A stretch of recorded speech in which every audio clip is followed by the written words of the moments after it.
मौत के सौदागर मंशियात फरोशों पर बड़े क्रैकडाउन।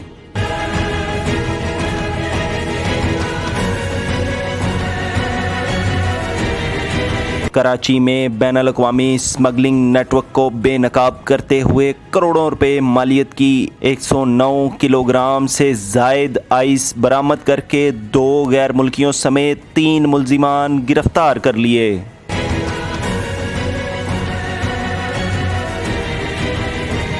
समुद्री रास्ते से मंशियात स्मगलिंग की बड़ी कोशिश नाकाम बना दी।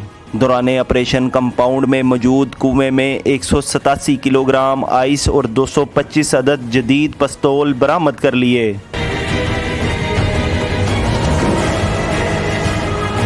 सतरा बाजार सियालकोट के करीब मोटरसाइकिल और रक्षा सवार 2 मुल्जिमान से 12 किलो अफयून और 18 किलो चर्स बरामद करके मुल्जिमान गिरफ्तार कर लिए। तमाम गिरफ्तार मुल्जिमान के खिलाफ इंसदादे मनशियात एक्ट के तहत मुकदमा दर्ज करके मजीद तहकीकात का आगाज कर दिया गया है। तर्जुमान ANF।